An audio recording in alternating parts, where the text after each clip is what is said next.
میں نے عرض کیا کہ مولا علی علیہ السلام جب سورہ نور کی آیت نمبر 37 اور 38 کی تلاوت کرتے تھے، اور اس تلاوت کے بعد انہوں نے نہج البلاغہ کی خطبہ نمبر 222 میں یہ ارشاد فرمایا کہ تسمع بہ بعد الوقرہ، تمہارا جو دل ہے وہ اللہ کے ذکر سے زندہ ہو جاتا ہے اور تمہارے کان بھی بہرے پن کے بعد سننے لگتے ہیں.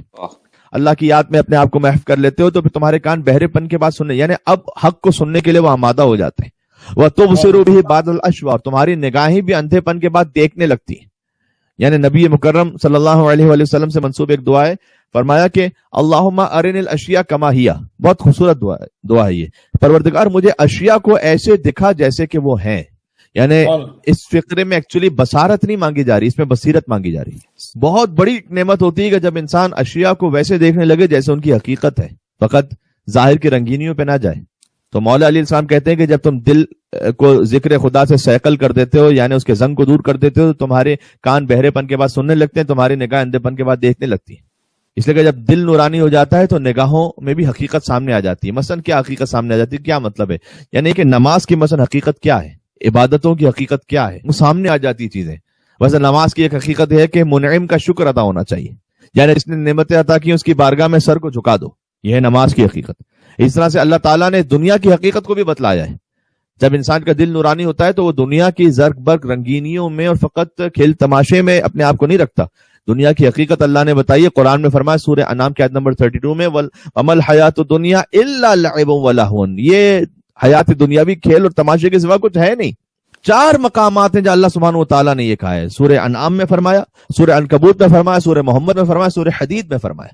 سورہ انعام میں فرمایا وَمَا الْحَيَاةُ الدُّنْيَا إِلَّا لَعِبٌ وَلَهْوٌ. سورہ عنکبوت میں فرمایا وَمَا هَٰذِهِ الْحَيَاةُ الدُّنْيَا إِلَّا لَهْوٌ وَلَعِبٌ، یعنی اس پس زندگی کی، اس دنیا کی پس زندگی لہو و لعب کے علاوہ کچھ نہیں. پھر انما الحیات الدنیا لعب و لہو، دنیا کی زندگی ہے ہی نہیں کھیل تماشے کے علاوہ، چونکہ انما کا لفظ آیا ہے یہاں پر. اور پھر سورہ حدید میں فرمایا اعلموا انما الحیات الدنیا لعب و لہو، جان لو اچھی طرح سے کہ حیات دنیاوی ہے ہی کھیل تماشا. اللہ اکبر. یعنی 4 مقام پر سورہ انعام، سورہ عنکبوت، سورہ محمد، سورہ حدید میں مختلف کچھ الفاظ کے فرق کے ساتھ ایک ہی بات کو بار بار ریپیٹ کیا. کھیل تماشا اس کا ایک وقت ہوتا ہے، جب کھیل تماشے کا وقت ختم ہو جاتا ہے تو ہر چیز بے وقت ہو جاتی ہے. شاید ہم نے ایک مرتبہ پہلے اس مثال کو دیا تھا کہ اگر جب تک کھیل جاری رہتا ہے، فٹ بال کی آپ مثال لے لیجئے، تو کوشش یہ ہوتی ہے کہ ہر ٹیم کی کہ مخالف کے گول پر وہ حملہ کرے اور اس پہ وہ گول کر دے. لیکن جیسے اس کھیل کا وقت ختم ہوا تو پھر کوئی حقیقت ہے اس گول پہ؟ اس کی کوئی حقیقت نہیں ہے. پھر آپ جتنا بھی اس گول پہ مارتے جائیے اس کی کوئی حقیقت ہی نہیں بچتی، نہ اس میں کسی کا دھیان جاتا ہے نہ کوئی شوق رہتا ہے. دنیا کی زندگی ہے اس طرح سے، کھیل تماشا. تھوڑی دیر کے لیے ہم چاہتے ہیں کہ اپنے مد مقابل کو نیچا دکھا دیں، لیکن جب یہ وقت ختم ہو جائے گی اس کی کوئی حقیقت باقی نہیں رہ جائے گی، سب ختم ہو جائے گا. بات ہو رہی؟ اس خاطر ہے کہ جو کچھ ہمارے پاس ہے بس اس کے لیے ایک ٹائم لائن ہے، وہ وقت ختم ہوا، اللہ اکبر، بات ختم. پھر آگے مولا نے فرمایا اسی نہج البلاغہ کے خطبے میں کہ وَتَنْقَادُ بِهِ بَعْدَ الْمُعَانَدَةِ، کہ جب دل با تراوت ہو تو اگر کہیں کجی بھی ہو جائے تب بھی یہ دل توبہ کے بعد جھک جاتے ہیں اللہ کی بارگاہ میں. اب درمیان سے چھوڑا جملات کو، پھر امیر بیان آگے فرماتے ہیں وَإِنَّ لِلذِّكْرِ لَأَهْلًا أَخَذُوهُ مِنَ الدُّنْيَا بَدَلًا. سبحان اللہ. پھر انسان اس مقام پر پہنچ جاتا ہے، ایک منزل وہ آتی ہے کہ ساری دنیا کو بھی وہ دے دیتا ہے، فقط اللہ کی یاد کو خریدنا چاہتا ہے بس.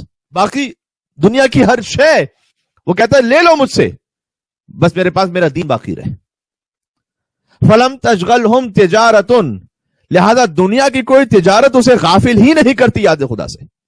یہ امیر المومنین فرما رہے ہیں نہج البلاغہ میں یقطعون بہ ایام الحیات، اور وہ خدا ہی کے سہارے اپنی زندگی گزارتا رہتا ہے بس. وَيَأْمُرُونَ بِالْقِسْطِ، اور پھر وہ دوسروں کو بھی نیکیوں کا حکم دیتا ہے، وَيَأْتَمِرُونَ بِهِ، اور وہ خود بھی اس نیکی پر عمل کرتا ہے.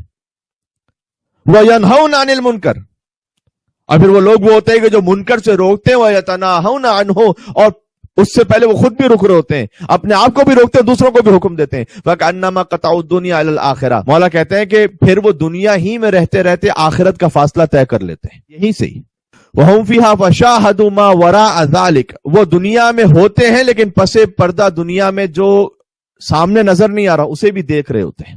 یعنی یقین جانیے کہ جملہ سچتا ہی علی ابن ابی طالب کے لے کے جو فرما دے لو کشف الغطاء لمزدت تو یقینا، تو اس آخری منزل پر علی کا یقین فائز ہے کہ پردے ہٹ بھی جائیں تب بھی یقین میں کسی طرح کا اضافہ نہیں ہو سکتا ہے. تو جب دل نورانی ہوں گے، آنکھیں اندھے پن کے بعد دیکھنے لگیں گے، یعنی حقیقت کو دیکھنے لگیں گے، کان حقیقت کو سننے لگیں گے، تو پھر وہ خود بھی معروف پر عمل کرتے ہیں، دوسروں کو حکم دیتے ہیں، خود منکر سے روکتے ہیں، دوسروں کو منکر سے روکتے ہیں، اور پھر وہ اپنی ساری دنیا دے دینا چاہتے ہیں فقط اس بات کے لیے کہ اللہ کی یاد باقی رہے۔ اور میں نے عرض کیا کہ وَمَن يُعَظِّمْ شَعَائِرَ اللَّهِ فَإِنَّهَا مِن تَقْوَى الْقُلُوبِ، اللہ سبحانہ وتعالیٰ نے قرآن میں بھی کہا ہے کہ شاعر اللہ کا جو احترام کرے وہ دلوں کے تقوی کی علامت ہے، یعنی اللہ کی یاد بغیر شاعر اللہ کے ممکن نہیں ہے۔ وَكَأَنَّمَا اطَّلَعُوا غُيُوبَ أَهْلِ الْبَرْزَخِ، مولا کہتے ہیں پھر وہ کیفیت آ جاتی ہے کہ برزخ کے بھی سارے غیب انہیں معلوم ہو جاتے ہیں۔ اب پھر کچھ جملات میں آگے سے پڑھتا ہوں، حَتَّى كَأَنَّهُمْ يَرَوْنَ مَا لَا يَرَى النَّاسُ، پھر وہ کچھ دیکھ رہے ہوتے ہیں جو دوسرے نہیں دیکھ پاتے، وَيَسْمَعُونَ مَا لَا يَسْمَعُونَ، وہ سن رہے ہوتے ہیں جو دوسرے نہیں سن پاتے، وَفَرَعُوا لِمُحَاسَبَةِ أَنفُسِهِمْ عَلَى كُلِّ صَغِيرَةٍ وَكَبِيرَةٍ، اور وہ اپنے ہر چھوٹے سے چھوٹے عمل کا اور بڑے سے بڑے عمل کا حساب دینے کے لیے ہر وقت آمادہ رہتے ہیں، انہیں کوئی فکر نہیں رہتی۔ ایک بہت بزرگ عالم دین تھے، ان سے پوچھا گیا کہ اگر آپ کو یہ پتہ چل جائے کہ آپ کی موت 3 دن بعد ہونے والی ہے تو کیا کریں گے؟ انہوں نے کہا کہ میں وہی کروں گا جو پچھلے 25 سال سے کر رہا ہوں، اس لیے کہ ہمیشہ سے آمادہ ہوں کہ بس ہو سکتا ہے کہ موت آ جانے والی ہے، تو میں اپنے آپ کو چینج نہیں کروں گا، اس لیے کہ میں زندگی ہی ویسے گزار رہا ہوں، یعنی پتہ چل جائے کہ 3 دن بعد موت آنے والی کی کیا بات ہے، زندگی ہمیشہ ہی ایسے گزارو کہ پتہ نہیں آج کا دن بھی پورا ہوگا کہ نہیں پورا ہوگا۔ تو جناب امیر نے ارشاد فرمایا نہج البلاغہ خطبہ نمبر 222 میں کہ اپنے چھوٹے سے چھوٹے عمل بڑے سے بڑے عمل کا حساب دینے کے لیے وہ آمادہ رہتے ہیں ہر وقت۔ پھر آخری خطبے میں آخری جملے میں میرے مولا نے کہا، وہ بھی کمال کا جملہ ہے، حاسب نفسک لنفسک، بس اے انسان تو اپنے نفس کا خود ہی حساب کر لے، اور یاد رکھ فإن غیرہا من الانفس لا حسیب غیرک، یہ بہت اچھا جملہ ہے۔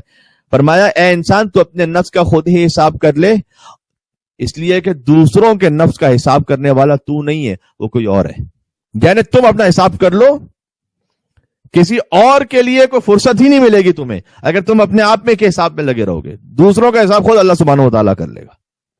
تو یہ چاہتا تھا کہ میں شب جمعہ کی مناسبت سے جناب امیر کا یہ خطبہ آپ کی خدمت میں عرض کروں۔